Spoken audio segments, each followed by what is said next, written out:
I've seen you do a lot of high speed biking, jumping from planes. There's so much of like adrenaline in you.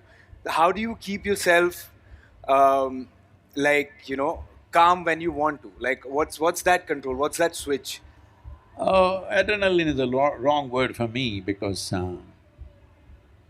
for example, if I'm riding or driving, the faster it gets, the calmer and cooler I become. Wow. Okay. Uh, because for me, it's a question of attention. In all these years of driving, I started riding when I was 12. In all these years, I've never gone and hit something yet. I'm being fair, okay?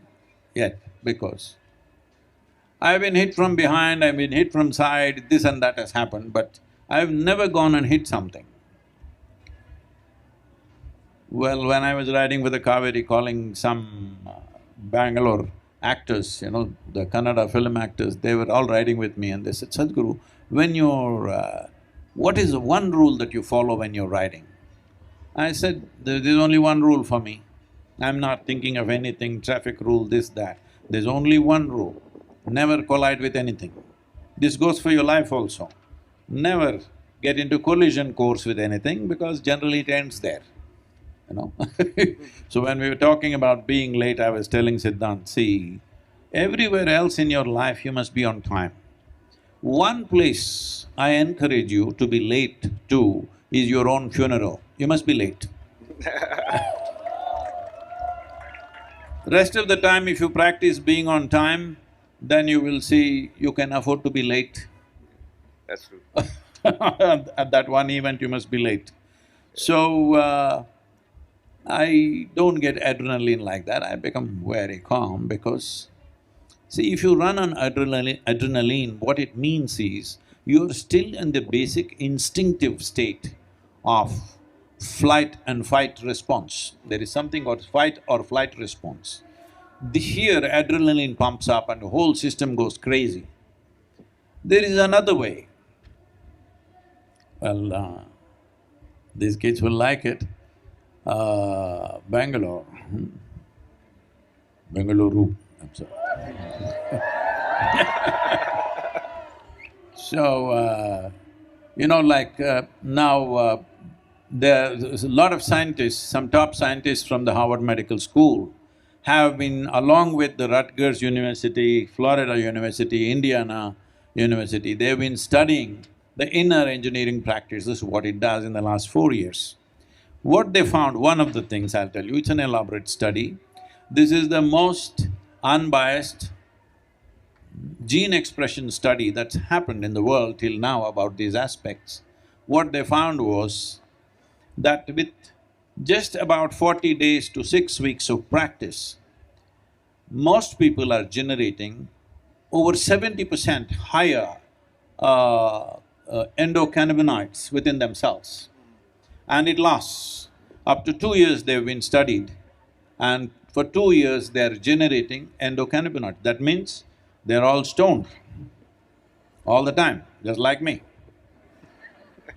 Now, right now you think you have to go in search of a plant, and a lot of people are making the plant sacred and this and that. You must listen to what this Israeli scientist who researched, very profoundly about this, said. He found an endocannabinoid which makes your whole experience of life, every cell in the body, literally orgasmic.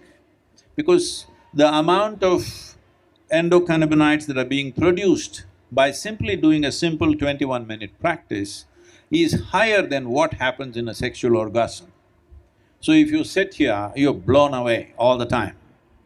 So this is well established, we always know this, but it has to come from the West, it has to come from Harvard, so you got it, you must look up these reports. We will be publishing this in a big way in the coming year because we are starting a global movement called Conscious Planet, where mental health is one of the biggest issues. This can be addressed from within. If you generate enough endocannabinoids, you will naturally not be depressed, you will naturally not be anxious, you will be fine.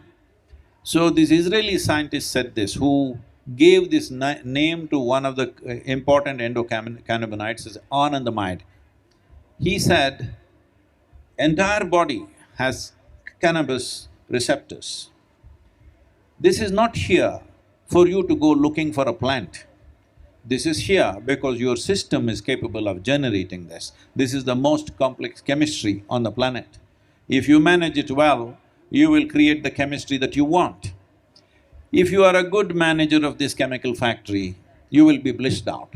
If you are a lousy manager, you will be anxious. I know a lot of people will get at me now, he doesn't know what is anxiety, he doesn't know what is depression. Yes, I don't know. I'm telling you very proudly, I do not know. It's my wish and my blessing, none of you should ever know what it is.